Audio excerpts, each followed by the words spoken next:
एक सेट में एक लॉबी है, बेडरूम है, किचन है, टॉयलेट और वॉशरूम है। ऐसे 5 करोड़ 93 लाख। 3,000 से ज़्यादा हो गया।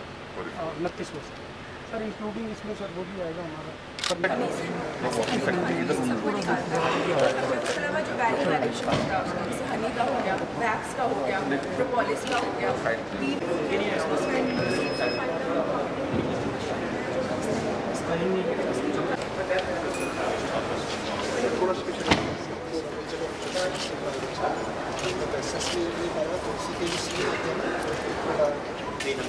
fish नमकीन, bone meat, chicken pickle, egg pickle और फिश पिकल। वैष्णो देवी की कृपा से यहाँ पे हमारा सिलेक्शन बहुत अच्छी रही। आज हम मानी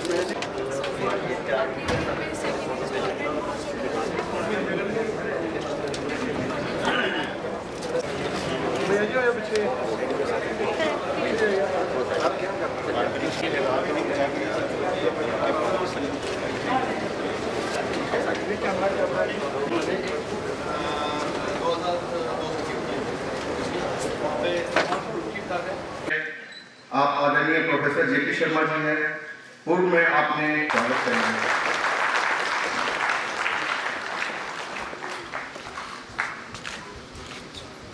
इसकी ईल्ड है और ये जो नॉर्मल बासमती वैरायटी से 1 महीना पहले पक जाती है, जिसके कारण ये हमारे जो existing rice wheat cropping system में काफ़ी पॉपुलर हुई है किसानों के मध्य और काफ़ी बहुत से एक्सटेंशन आईसीआर में ऐसे विभिन्न पदों के दायित्वों का निर्वहन किया है।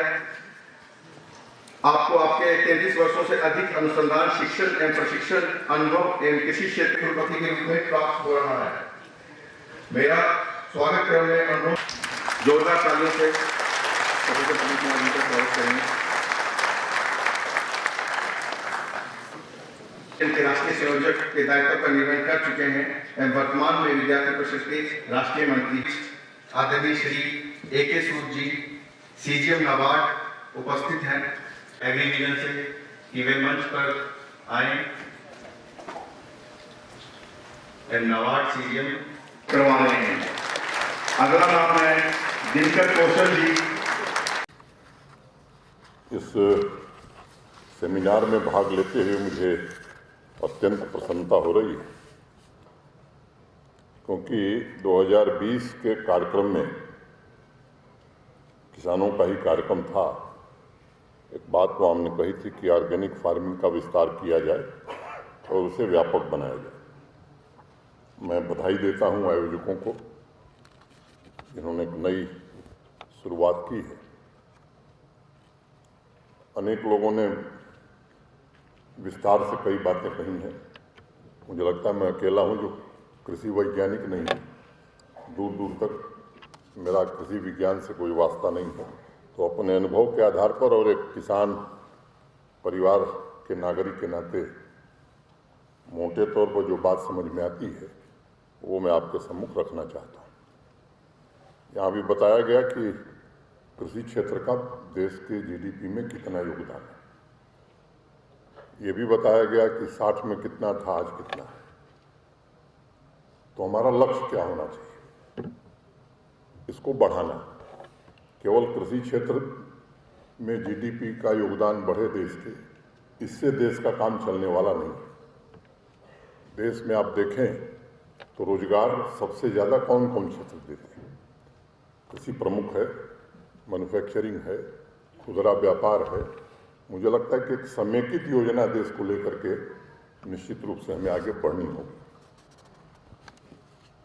आज अगर मैं जैविक खेती, ऑर्गेनिक खेती की बात करूं, तो विस्तार के अभियान में पूरे देश में जम्मू कश्मीर 6ठे स्थान पर पहुंच गया है। ये एक सुखद अनुभूति देता है। जम्मू कश्मीर में परंपरागत कृषि, हॉर्टिकल्चर, डेयरी उद्योग में प्रोडक्शन बढ़ाने के साथ साथ वैल्यू एडिशन में भी पिछले 2 वर्षों में काफ़ी काम हुआ है। और आज हम एंड टू एंड सॉल्यूशन की बात किसान भाइयों के लिए कर रहे हैं। ताकि भारत के सम्माननीय प्रधानमंत्री जी के आत्मनिर्भर भारत अभियान में जम्मू कश्मीर और यहाँ का कृषि और एलाइड सेक्टर अपना योगदान दे सके।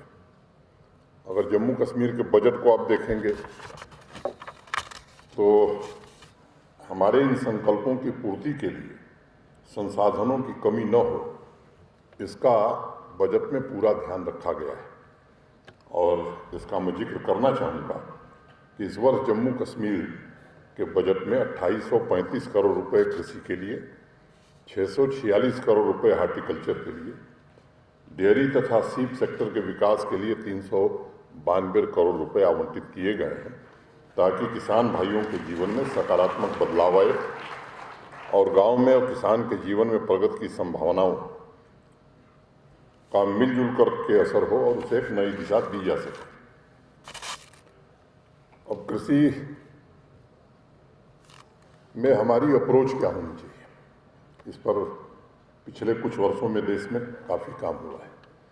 कृषि वैज्ञानिक मुझे लगता है कि इस विषय पर बंटे हुए हैं, जो मैंने थोड़ा बहुत पढ़ने की कोशिश की है, लेकिन अब ये सही समय है कि एक मुकम्मल नीति देश को बनानी होगी। ऑर्गेनिक फार्मिंग को प्रमोट करने तथा किसान भाइयों की हैंड होल्डिंग के लिए यहाँ व्यवस्थित तरीके से, योजनाबद्ध तरीके से काम करने की कोशिश हो रही है और इसी योजनाबद्ध तरीके से काम करने की कोशिश का परिणाम है कि देश के प्रमुख ऑर्गेनिक प्रोड्यूसर राज्यों तथा यूटी की लिस्ट में जम्मू कश्मीर भी शामिल हो गया है। और जैसा मैंने पहले बताया, आज हम देश में छठे स्थान पर हैं। हालांकि कृषि वैज्ञानिक समुदाय, डॉक्टर शर्मा, डॉक्टर सिंह या अनेक लोग हैं इस बात को कहने के लिए अथॉरिटी हैं, लेकिन मेरा मानना है कि ऑर्गेनिक फार्मिंग तथा नेचुरल फार्मिंग, इन दोनों विकल्पों में से किसान भाई किससे जुड़े और उसमें आधुनिक शोध और मैं कहूँ कि आधुनिक खेती, इन तीनों के सम्मिश्रण से कौन सा रास्ता हम बना सकते हैं, इस पर आप आने वाले 2 दिनों में मंथन करेंगे।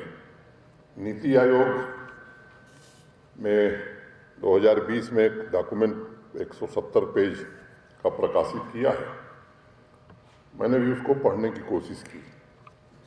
जीरो बजट नेचुरल फार्मिंग पर सर्वे किया गया है। उसमें रिपोर्ट के मुताबिक स्मॉल तथा मार्जिनल लैंड होल्डिंग वाले किसान भाइयों का झुकाव उसके वनस्पति ऑर्गेनिक खेती की तरफ ज़्यादा है।